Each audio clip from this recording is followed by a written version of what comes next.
The following podcast is brought to you by the Ebb Tide Treatment Center. Many people wrestle with addiction. You don't have to. Reach out to the Ebb Tide Treatment Center, where they wish to empower each individual encountered with the support, hope, and tools required for long-term sobriety, priding themselves on providing the best possible treatment experience for you and your loved ones based on unique needs.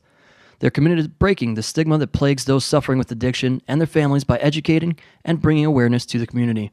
The Ebb Tide Treatment Center provides individual and group therapy, multiple recovery pathways for support, evidence-based clinical support, integrated aftercare social reintegration, personalized treatment planning, program addressing whole life health, and Vivitrol program, all available.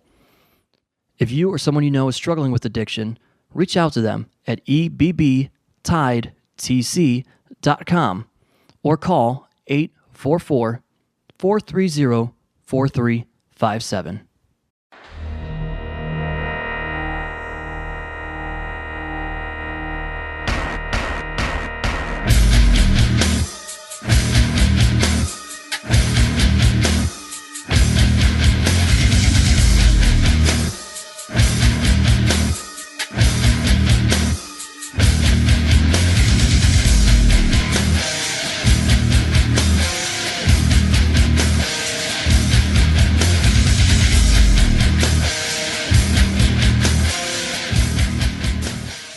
Hello once again, everybody, and welcome to AIW's The Card is Going to Change. We have another special guest for you in this week's episode, but before that, we have to give the obligatory shout-out to our sponsors that help us bring this show to you each and every week for free. We want to thank Smart Mark Video, who is here to record all of our live events, and you can view and purchase any of those live events on smartmarkvideo.com. Buy DVDs from past or more recent shows, as well as best of DVDs that we have, or the MP4 digital downloads. We also want to thank Angelo's Pizza that delivers pizza to us each and every one of our live events, and of course feeding us here as always, as they do. You yourself can visit Angelo's Pizza on Madison Avenue in Lakewood, Ohio. It is in fact award-winning. And we also want to thank Jack Prince, who takes care of all of our graphic design, signage, and any sort of printing needs. They'll also take care of you. Visit jackprince.com. jakprince.com. We have any special codes for our fans? Yes. Absolute CLE1 to save up to $75 off your order. There you go. Those voices you heard are the owners of AIW, Chandler Biggins and John Thorne. My name is Steve Guy. I am the moderator of sorts of the show, and we are joined, as I said, by a guest this week, none other than our very own women's champion, Ms. Shayna Baszler. Welcome to the show. Yes, all hail the queen. John Cena noise, man. The champ is here.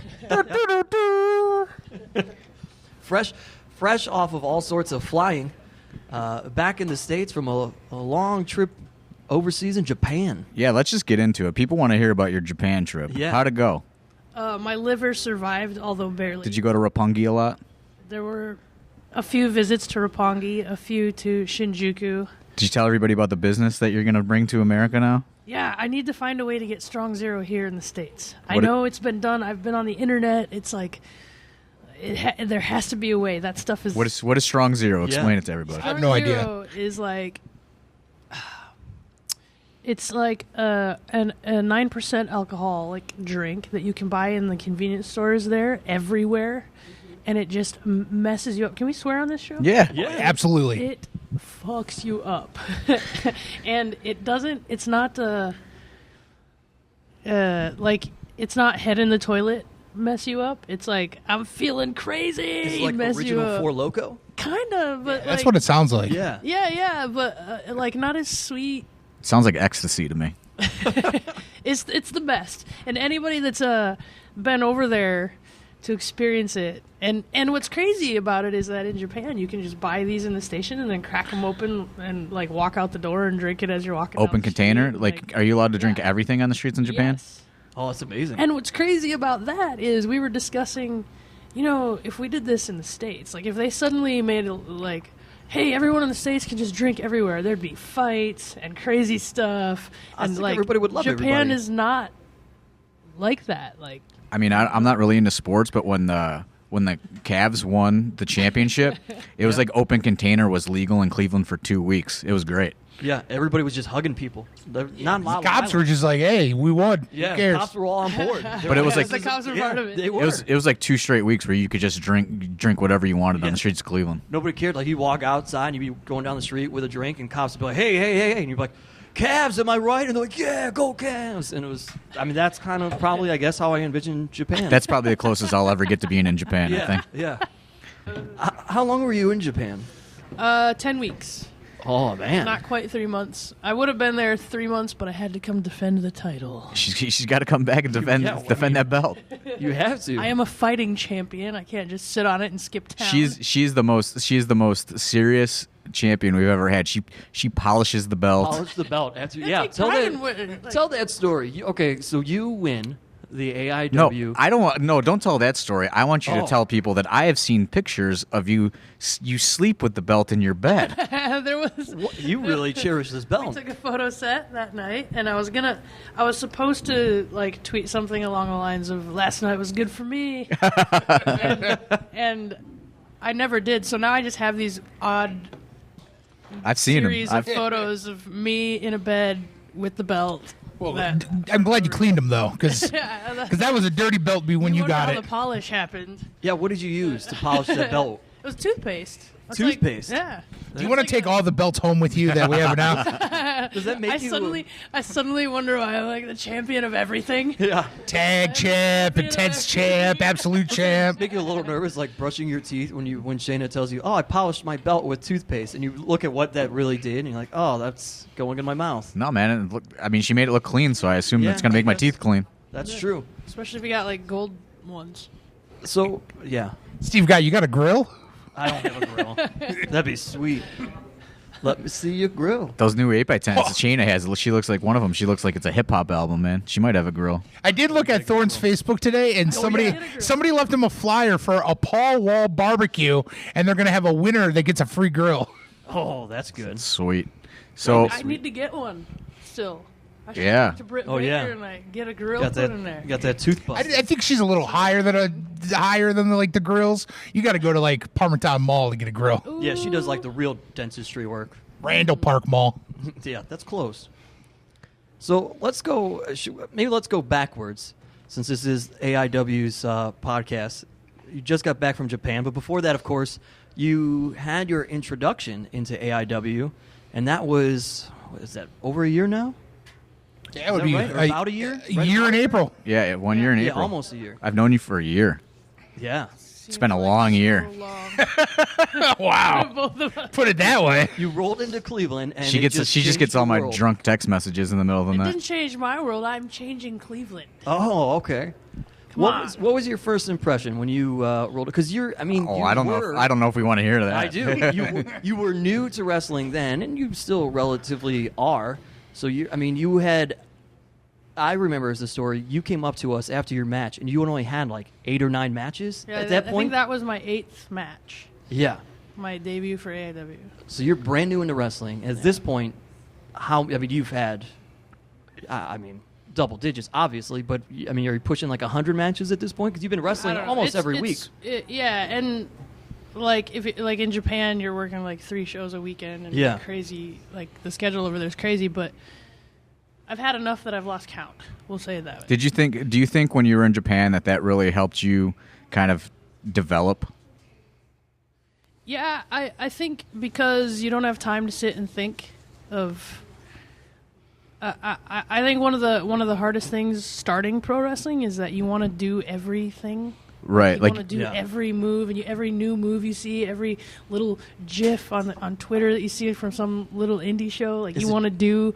But in Japan, you don't have time to think of that stuff. Like you have to, you're doing 3 shows, and on top of that, like I don't know, like you're traveling in a bus. It's not like you have time to think or watch or do anything. So you kind of get set in what it is you do, and I think the biggest thing I got out of Japan was developing my in-ring style more. Yeah, because like I feel like in America there's nothing like that. So like it's like you do a show and then maybe you don't do a show for like 2 or 3 weeks, Yeah. or like when you're in Japan you're wrestling like how many times you're wrestling multiple times a week. Yeah. And I think like any American that goes over there comes back different. Yeah, and it's a different style I think just coming from like an MMA background, that Japanese kind of strong style, I fit into that really easily. So it was a really easy adjustment in that aspect. But it's the Japanese audience is a lot less rowdy than like a US or a UK audience. Does that throw you off? At first, but it gets you comfortable with silence. So I think that's the other thing is that you get comfortable working when there's not noise, so you're not panicked. Like right. Before, it was like there was almost like I remember I had a match. I think it was here. I think it was a match I had with Heidi, and the crowd was kind of like falling off a little bit. I'm like, fuck, we gotta do something, right? But like now I'm okay with it. I think. Like, do you think like Japan like really made you more of like I guess a well-rounded worker? Like, yeah. Like did you find like comfort, like, you know what I mean? Did you finally feel like really like comfortable? Yeah, for sure. I feel a lot more comfortable, and I think like the language barrier, right? So like it's easy in the U.S. to pick someone in the audience and start yelling stuff at them, and it gets the people around them to join in with them. So then suddenly they've grabbed that whole section of crowd, but you can't do that in Japan when they don't know what language you're speaking. So it's like you have to connect in a different way. So I think it develops just a new way to kind of connect with the audience, and emoting is probably a lot more important. Yeah. Right? Yeah. And storytelling has to be a little bit, I want to say a little more basic, but I don't mean it to sound like more clear. Yeah, like... Yeah. Like it's got to be more obvious. Yeah, it has to be, there has to be a story for them. Like they'll clap for like a match of high spots, but in the end they'll really appreciate the storytelling and they'll really get behind it emotionally and stuff. So all that with the language barrier and everything, it's cool. I think it's like if I had my way and I could rule the world, I would make every wrestler required to go over to Japan and have to do that and try to connect. Your dentist just got here, but oh good. I can ask her about getting me a grill. Are you... She doesn't... not aware the on-air sign is flashing right now. Yeah. Just saying hi to everybody. We need one of those. Are you at a point now, where you look back and you've been wrestling for... I mean, here you've been here for about a year, but you've been wrestling for well over a year or so now. Is it still everything that you thought it was going to be, or are there obstacles where you're like, man, I didn't think that was going to... I never thought about that being something I'd have to get over and do? It's a little of both, because physically I train pretty much the same. I don't have to... my diet consists more about me looking good rather than making a certain weight on a scale now. Right. So that's a little bit different.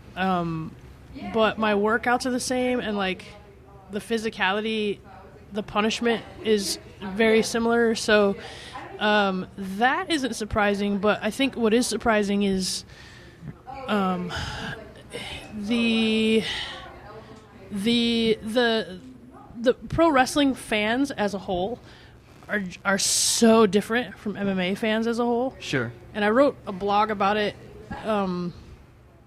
Kind of getting into it, but like just like talk about that blog, because it kind of went like, I don't want to say like viral-ish, but it got like a lot of attention. Well, I want to say it went viral after I retweeted it. Oh, okay.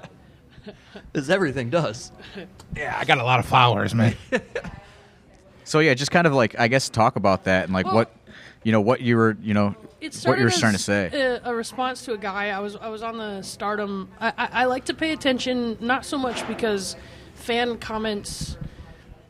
I've been in MMA long enough to kind of not pay attention to the comments. I know that well enough, but I like to watch the critiques when they're intelligent critiques, because as I always say, I have 15, 16 years of MMA miles on my body. I don't have time to spend 10 years ironing out all the kinks in what I am. If I could co-sign something for you, since September, co-sign. Yeah, co-sign. Took out a new credit card. Since September, I've become a female MMA enthusiast. Oh, yeah. That's right. Expert, maybe. Yeah. And I dabbled in some of these looking up MMA stuff. And man, those MMA people are fucking nuts. Like insane. You think wrestling fans are insane? You should see what these fucking MMA people say. I had writers that cover pro wrestling and MMA or just other sports in general, as well as MMA, message me and say, yeah, MMA fans are the worst of all sports groups. Like, and you know, I don't want someone to hear this and like bitch and moan about how they're such a good fan, and if it wasn't for them, I get it. I get that there's good fans, but we're talking in general as a whole. It's terrible. And I wrote this, so I go on the Stardom forums because I want to know things I need to improve, or like what are they grabbing onto? What are they like general feedback? Yeah. And someone had made a comment that was like, oh, it's hard for me to believe she's a badass fighter when she was never a good fighter anyway. And, like, the thing is that I basically wrote this blog, like, look, I was in the top 10 for over a decade. Top 10 fighters in the world. That means there's only less than 10 other girls that were walking on the street that could beat me. Like, well, that's what that means. Yeah, you were fighting at a time where the women weren't really part of UFC. Right, like, it was your own separate thing. You were kind of like a trailblazer in a way, to where before UFC embraced women's MMA and stuff like that, you were doing it. And like, I know, you know, you had told me you would have to go and meet with like city councils and try to get MMA legalized. Trying to get commissions to make the right rule sets and things like this. Like, I'm traveling and getting dressed up in nice clothes to go talk to city councils in cities that, you know, I don't live in these cities. I just wanted MMA to grow.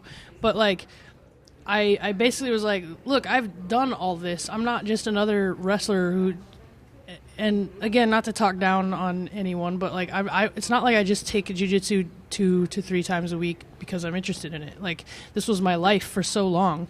And to disregard all of that because what you saw on TV was me shitting the bed. And I wrote that, too. I said, yeah, I shit the bed in my UFC run, but here's what happened. I got upset in the first round on The Ultimate Fighter, and the fans turned on me and suddenly forgot everything I'd ever done.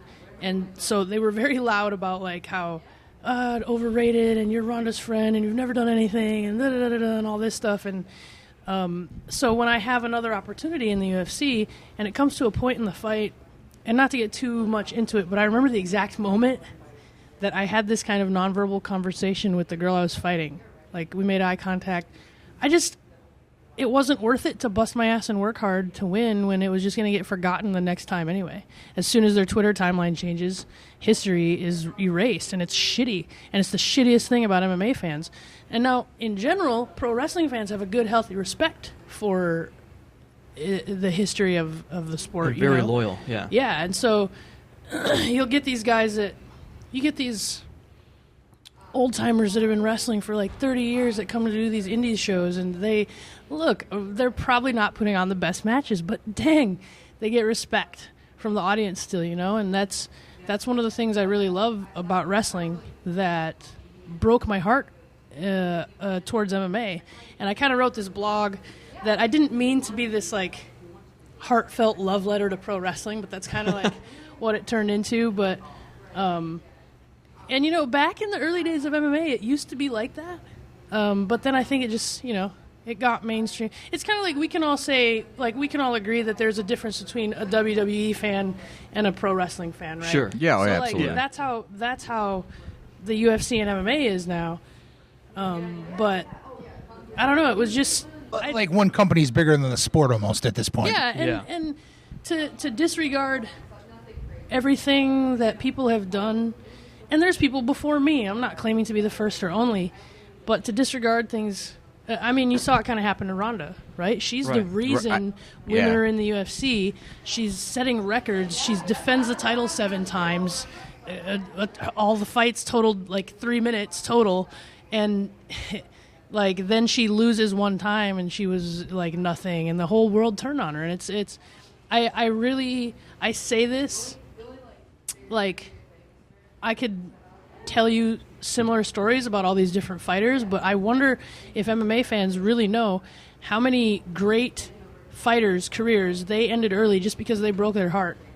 Like, that's such a sad downer of a thing to say. Because, like, you bust your ass, you have the fight, and then you're expecting, like, respect at least.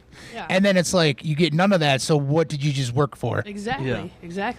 And it kind of just, like, it just takes your heart out of the whole thing, pretty much. And so when it comes down to the point in the fight where it's like, now you got to dig deep, and you're really, like, this is more than just technique now. Now we're just gritting it out. Like, why? And, like, you know, from our experience with running shows, we'll get 300 compliments, but that one guy saying something, just like, it just, like, rots in you. Yeah, like that one so negative thing. imagine it's 300 301 compliment. You know? So it's like, I don't know. It's the thing. You ever want to do, like, Jay and Silent Bob Strike Back? You go to some dude's house and just beat him up. Yeah. Well, I always put the address to the gym out there. People are talking shit. Nobody ever shows up. But like, I don't know. And I wrote how, you know, pro wrestling helped me find my love of MMA again. Just over in Japan, I did a stint where That damn machine. I main evented Korakuen Hall, and the next day I fought an MMA fight, and then the next day I wrestled again at another show.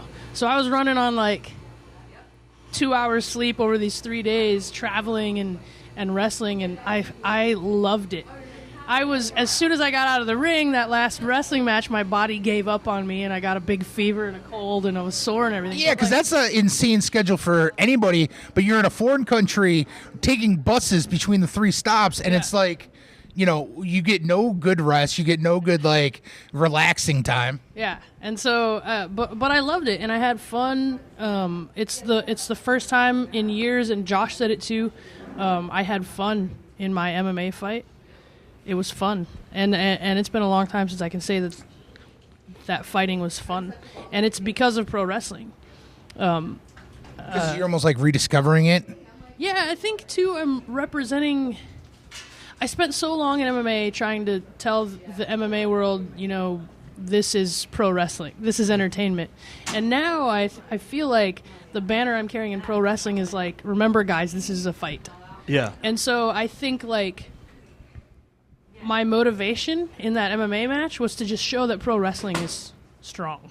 Like, I'm a pro wrestler and I'm fighting, right? So it was different because I was waving the banner of pro wrestling rather than fighting because it's something I was supposed to do or whatever. Do you think it's kind of crazy that so you come out of this world where the MMA fans are essentially just like breaking your heart and shitting all over you, and then you transition to pro wrestling and it's like you almost came in with 0 matches as almost a star based on your past of being in MMA, which the MMA fan community as a whole hated, like essentially hated you. I don't want to say hate you, but like they shit all over your career. But then you transition to pro wrestling, and it's like all the pro wrestling fans embrace you because you did MMA. I said when I first started wrestling that I was getting more respect for my fight career from the pro wrestling world than I was from the MMA world, which is crazy.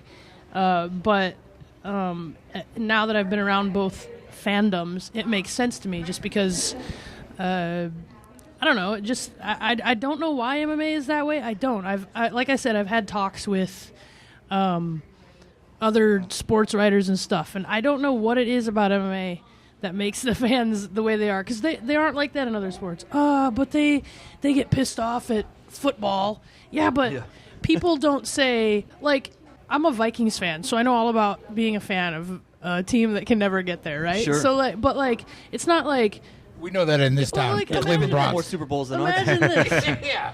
Imagine this though. Imagine the Vikings or the Browns or whoever you're a fan of trounces everyone the whole season and then has 1 loss. Imagine if everyone was like, It'd be the New England well, Patriots. I'm going to go buy a Patriots jersey now because the Browns have always been overrated.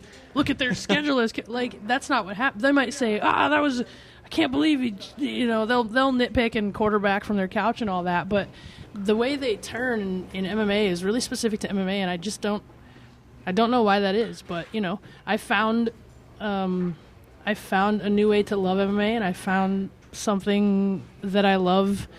And if you guys know my background as far as catch wrestling and pro wrestling and Josh and Billy and all that, it's all the same for me. Like, it's all under the same branch of this martial arts tree. So it's kind of full circle for me, and I'm totally happy with where I'm at. Oh, USA! USA. Hey, our friends at Thrift Store Jobber.bigcartel.com has an awesome item for you today. It's from the 80s. We don't have an exact year. It's a brand new 80s Hacksaw Jim Duggan medium sweatshirt. It was made for a UK tour, and it's only $60. That's Thrift Store Jobber on Instagram. That's Thrift Store Jobber .bigcartel.com. Check them out also on eBay, Thrift Store Jobber. Oh, USA, USA.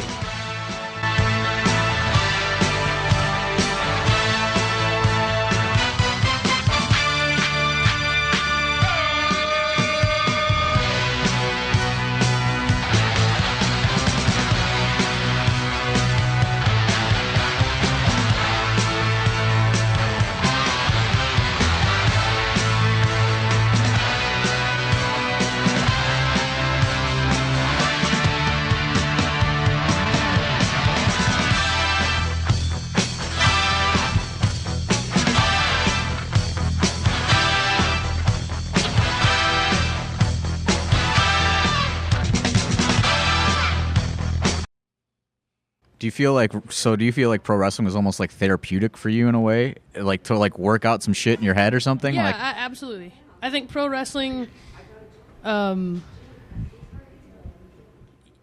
me to be happy with where I'm at. I don't have to do it because that's what I'm supposed to do. I do it because I love it. I could I could easily find other ways to make more money and more secure whatever, but this is what I am.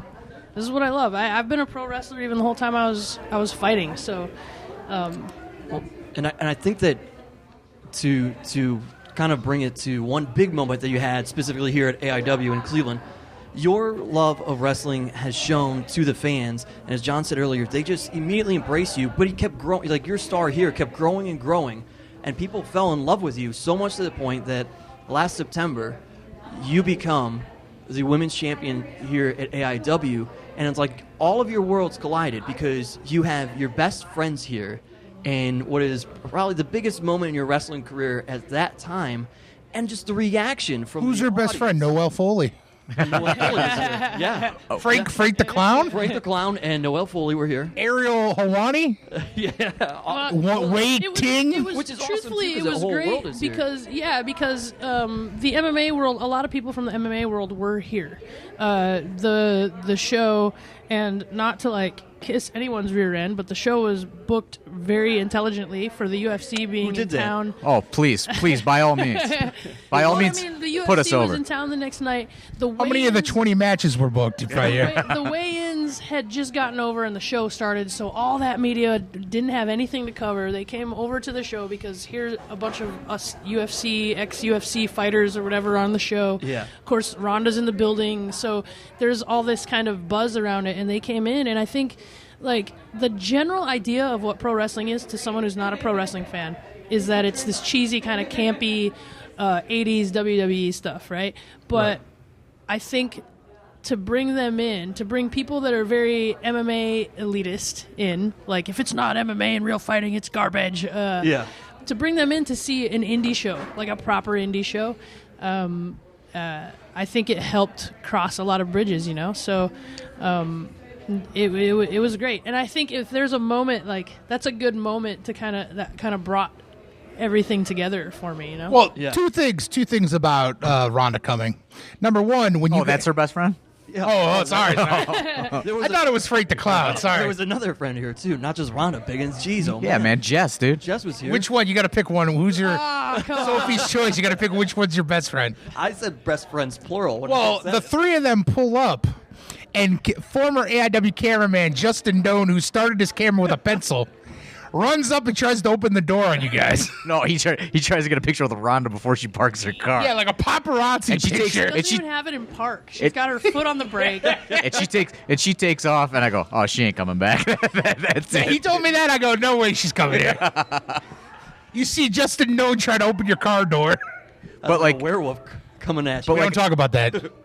But I feel like that, well, you'll get back to your two things in a second, but I feel like, that closing moment was like that was like a WrestleMania moment or something. You know what I mean? Like Yeah. like when they come out unannounced, like there was And they didn't even tell me that was gonna a do that? total surprise. And I didn't ask because I was scared to ask. I didn't ask either, I didn't 'cause, want like- to. I didn't want to ask. Pedro, the ring announcer, I think, went and said, "Hey, this would be cool if you did this, if you want to do it." But I want a complete deniability because I didn't want. I don't ever want to use Rhonda, right? Like I'm her friend, so Yeah. Oh, by all means, I wanted to use Rhonda. I didn't even ask her. And Thorne's then- trying to get like Christmas so- cards made with her and stuff. I actually specifically talked to Jess and was like, "Look, don't come out because that'll be weird. Everyone knows Rhonda's here, and why would you come out and not her?" Right. You know, like this whole deal. So it was like, okay, these guys are not coming out. Well, then Jess came out first, and I'm like, oh, okay, fine. And then when Rhonda came out, I was like, oh. And that was kind of like crazy because she had not really been been in the public eye so much. You know what I mean? For like the last year or so. Yeah, it was kind of her return to. Yeah. Good publicity stunt, right going into her announcing And- her next fight. Esther Lynn had like the WrestleMania Yeah, that picture. picture. Yeah. That one picture. They should have printed Now, posters. now a Shayna Baszler 8x10 available up at the gimmick Up table. at the Yeah. merch table, you can find that. I mean, wasn't that cool though to have like that? Looking back, even though you're like, they're not going to come out, have like that special moment with them because those are two of your best friends, and like I said, this is one of your biggest achievements in pro wrestling. I felt like that was like, that wasn't something that we could have sat back here and like booked or wrote Yeah. or something. That was just like a it real was so moment. real, and You know what so I mean? Natural. And I think like everything just fell into place that night with the timing of the UFC and with all the publicity and with those two coming out and the match with Heidi was Which a was great great. match. Yeah. Like everything fell into place and it was a great night. It was a great night for sure. I still think of the alternative universe where like Freak the Clown and Noelle hold her up. her other best friend. Her other best friend. I have a perplexed look on my face. It's like that side. It's the Seinfeld episode where Jerry got new friends that are, or Elaine got new friends Oh yeah, that are kind of like. they're kind of like yeah. Frank is Rhonda. Noelle is Jez. Who really picks her up more, Frank or Noelle? Who do you think? Noelle, she's a tall girl, man. Yeah. Yeah, she's got the power, but Frank, he's a little squirrely guy. So I don't know. That's enough about Frank. We're done. Okay. Are you done? Are you done now? You I done? can't remember the What second were thing your now. two things? I forgot. You had two things. Two things about Rhonda coming, you That's it. said. Two things. Oh! Justin, don't. Yeah. And how uncomfortable it was at the bar when the 45-year-old drunk woman tried to fight Rhonda. Oh, the oh yeah. post-show party. Well, it But, was. Yeah. but that goes back to your people go, oh, well, you lost an MMA fight. Well, you could probably beat up 99% of the people in real life. That's Yeah. the thing is like here's the thing to think about too is when you think about like an NBA player, if there's a guy that suits up and is like the 10th man, like he barely gets any play time, you're gonna expect that if you challenge him to a one-on-one game, he's gonna kick your ass. But like the UFC is the top of the top, so like even if like there's 400 some odd fighters signed in the UFC, so even if you're the worst in the UFC, You're still better than the you're levels still below. in the top 400 in the world, right? Ish. So like, it's amazing to me that for whatever reason, fighting is different in people's mind. Like any other sport, practice squad in the NFL, right? That guy's gonna be Right. way better than you at football. But It's like, it's so crazy that like these fans just think like, oh man, they lost an MMA fight, so they suck. You know what I mean? Yeah, that I don't understand that. Maybe fighting is so like primal to us as animals. I have no idea. I can understand if you're like But- at an indie MMA thing and you're like, oh, that fucking guy lost. He might not be yeah. that tough, but this is like we're talking like UFC. you Right, know? exactly. It's crazy. Of those top 400 of them could beat my ass. And I once broke a kid's arm with an uppercut. Yeah, as we learned on this Tell you about my podcast. one fight. 7th grade, a guy attacked there's the me. fight again. So I uppercutted him. He flipped over desk, broke his arm. He was in the front of the room crying, and the homeroom teacher came in and saw him. Could you win if Dragged you me out by my ear. if you had a sock full of quarters? Could you win? Oh, yeah. Could I ever do an MMA match where I got a sock full of quarters in my pocket? Do you think you could get Biggins in contact with Dana? There's a group of guys called the Dog Brothers that do full contact stick fighting, and I don't like this already. you can like YouTube black hole them. It's really kind of cool if you're into that stuff. They wear like hockey gloves and helmets, but they stick fight for real. These guys come away just bruised and welted. And when the UFC first started, they asked, since this is billed as martial art versus martial art, can we bring Kali in with our sticks? And they were like, no weapons. I don't know about that. Yeah. That's get like beat a with legendary sticks, huh? story. Go look at If I ever, Brothers, it's crazy. if I ever did an MMA fight, I would look like the sumo guy with the 100-pound guy breaking my brainstem. Like UFC one, UFC one. yeah. He threw the face and his tooth went flying out. Little guy looks like Steve Guy in a gi, jumps on the guy's back. He goes, what? Like they're like, I think Jeff Blatnick was like, what's his finisher? And I think James Brown was like, he just keeps punching him in the brainstem. That's when I watch MMA until I met Ronda. Yeah, then now he's a women's MMA enthusiast. Yes. Expert. He bought himself the 4 Horsemen shirt off the MMA Tees website. Yeah, I got that. I got the Ultimate Fighter box set. He ordered your season. Boy. He went right on Amazon as soon as $8. I don't even think Ronda was out of the city limits of Cleveland. Amazon Prime app, brother. Yeah, he ordered everything that he could get with you and Ronda on it. That's available online. That was it. Those 2 things. I couldn't find anything else. He's looking though. One of the fun things that you I did have- follow Misha Tate on Snapchat after that too. But don't tell Ronda. She listens to this every episode. man. You're screwed now, buddy. One of the fun things that you have with the fans at AIW, whenever you come here, people bring you different beer. Yeah. Is that something? I mean, that didn't happen when you were in MMA, did it? Actually, it is a thing that started in MMA. Okay. Where I'm a craft beer enthusiast, so I always like trying like the local beer of where I'm at. So I would always tweet or let fans know in an interview or something that I was gonna, I'm fighting in this whatever town. Let me know. It didn't start as me asking for beer. It started me like, tell me what beer is good. Yeah. And fans would just show up at shows with some beers. So now it's kind of carried over into wrestling and Yeah, they do. specifically AIW, which is awesome. Because we don't like the drink at all. Because there's a fridge down here in the locker room, so it's awesome. And Cleveland is like a booming market for craft beers. Oh Yeah, well, Like every day you hear of another brewery yeah, some opening. Christmas ale and yeah, it was so December, good. right? Yeah. And then that one time a fan brought you a bottle of scotch, Yeah.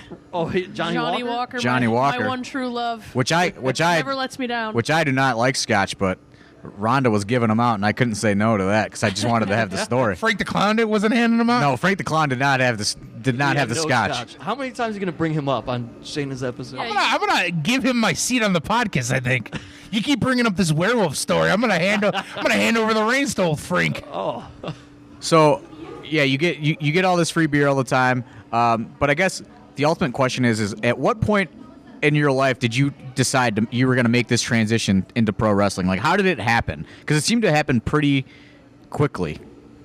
I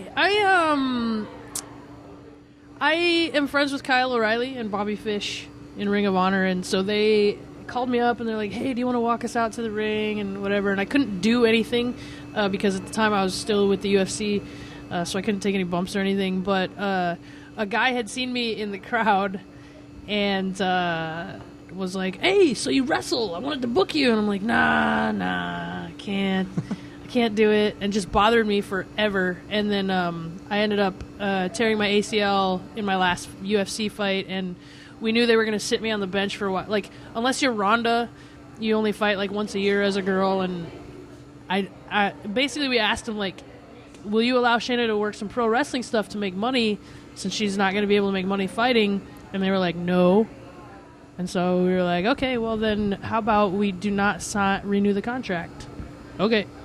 And so I just started wrestling, and the plan was to do some wrestling and then sign with them, do some fights, and then come back and do some wrestling. But this wrestling thing's been taking off, so I'm just riding the wave a little bit longer than I thought. And then one other thing that you kind of mentioned earlier that I find super fascinating about you is you are probably one of the very few women that could say that they're trained and certified by Billy Robinson. Yeah. I'm sure like that was an experience, life experience in itself. You know what's crazy too is that I trained with Billy for shoot grappling. Like a lot of my MMA, most of my grappling is catch wrestling. And so he passed away before I started working. And I really wish, in hindsight, that I knew I was going to be working pro wrestling and could have had talks. Although knowing Billy, he comes from that day and age where it was all the same, you know. Right, he would. So it probably wouldn't have been any different, but really valuable stuff. And just when I was in Japan, I went and trained at the snake pit that Billy started, the UWF snake pit in Koenji that he started with Miyato-san, who trained, for like a bajillion years directly with Billy living in an apartment across the street from the dojo. Like, it was a weird spiritual moment I had. Yeah, like, standing on the floor that Gotch and Billy had sparred on. And I'm like, oh my god. That's like holy ground. Yeah, That's a lot of pressure. Crazy. And they have a chair in the Snake Pit gym with Billy's picture on it. That's like where he used to sit and coach people from. That's cool. Yeah, so like, it's cool. They have it sitting on the edge. And of they the still mat, they still kind of pay that respect to him or whatever. And when you take pictures, you take the pictures around the chair. Wow. And Yeah, because we had a guy we know from Cleveland, a buddy of ours. He retired probably a decade ago, but he would still travel around the country to do the seminars with Billy, and his stories are like amazing. Like, we should have him on sometime, but like, Billy sounded like a very dynamic individual. yeah, he's one of the Billy the Bully. He's one of the OG, the last living. He was one of the last living shooters. He's definitely probably killed some people before, I bet. Well, there's. That's I don't want to. You might be trying to lead her into something, but that's kind of my blog. Kind of went over how I think in MMA and pro wrestling, I'm like women's wrestling specifically hasn't seen someone that's a shooter in the way like you think of guys like Suzuki or these badasses. Even Josh, like that the locker room knows if you piss them off, they will fuck you up, right? And I think that's what kind of the crowd has really, why they've really kind of like gravitated towards you, because it's just like everyone's in on it. They know wrestling's a work, but like it is. They know that it, like, there's that kind of aura that like if something doesn't go your way, you could in fact really hurt somebody in the world. And it's not always gone our way, but we won't talk about that. In the world of a reality TV with Total Divas, you are very anti of that. Yeah. even though you were on Total Divas. Even though you were yeah. on there. Yes. It's I'm waving the banner of it's a dying breed, the shooter in pro wrestling nowadays, and I think it's very important that I carry on that, like, from my training with Josh and Billy specifically. And if you guys, here's a little tidbit that I don't think I've ever told anyone. When you guys see me come out and I'm in the corner and they do the announcements and I point to the sky, I always think of this, like Josh told me before I wrestled my first match, if you think Billy is up there and he looks down on it and is happy with it, then it was a good match. And so I always have to remember, like, I always kind of throw a little homage to Billy because make sure he's awake and looking. Yeah. That's quite the standard to live up to. It's hard too because wrestling is different than it was back then, right? So it's got to be a little bit different, but I still want to be able to hold the to be able to proudly wave that shooter banner of the school of thought that I'm trained in. So maybe you can steal the moniker "Last of a Dying Breed" from someone. She got to beat him for it. I'd put money on her though. Yeah, I bet she could.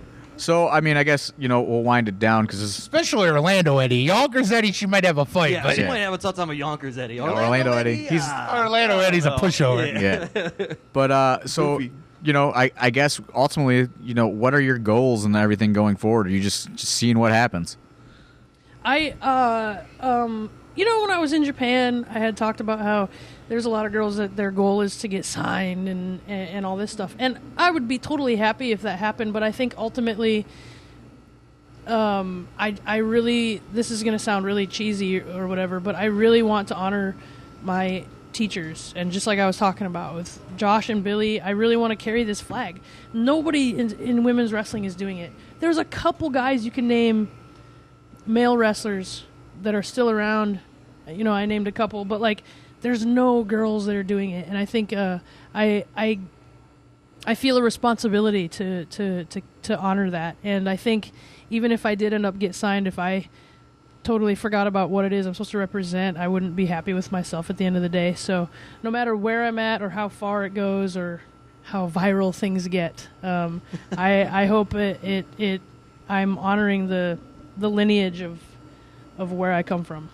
If you want things to get viral, just remember, have Chandler Biggins. Yeah, I'll retweet toss that. you a Whenever I retweet. think viral, I think Chandler Biggins. And now this is a good episode. It was a very kind of serious, straightforward episode. We'll have to have you back for a nice Yes. get drunk Shayna episode. Yeah. Shayna sexual as she goes by. A story to segue to that. Oh. I had a T-shirt made that comes from me being drunk on a podcast. So we'll have to go there. All right. Story for another time. Cliffhanger. Yeah. That's what we call that. in I the do biz. have one request, though. Oh. Please return the title when you retire, because I don't think you're... I can't talk. Please... Oh, I got one request. One request. Please return the title when you retire, because I don't think anybody's beating her for it. Oh, that's... Look at Maybe you. Frank and Drag. Maybe Frank the Clown and Frank Drag. the Clown. Frank and Noel be back as a tag team to beat her. Handicap Handicap, match. yeah. They'll share it. Share the title. Well, Shayna, thank you for joining us. You're on AIW's The Card is Going to Change. We hope that you folks enjoy this episode. Be on the lookout for the sequel to this episode for the other side of Shayna. Shayna Baszler Part 2. Sexual. Shayna Sexual. Shayna Shade After Dark. We're going to have to license some Kiss songs to play Probably during in the it. back of a taxi cab. Maybe after a show at Mahal's one of these nights. Yeah. But we do hope you folks enjoyed it. Thanks again to all of our sponsors, the Eptide Treatment Center, Thrift Store Jobber, Smart Mark Video, Angelo's Pizza, and of course, Jack Prince for owners John Thorne and Chandler Biggins. My name is Steve Guy. We'll talk to you guys next week. Thanks. That is so obnoxious.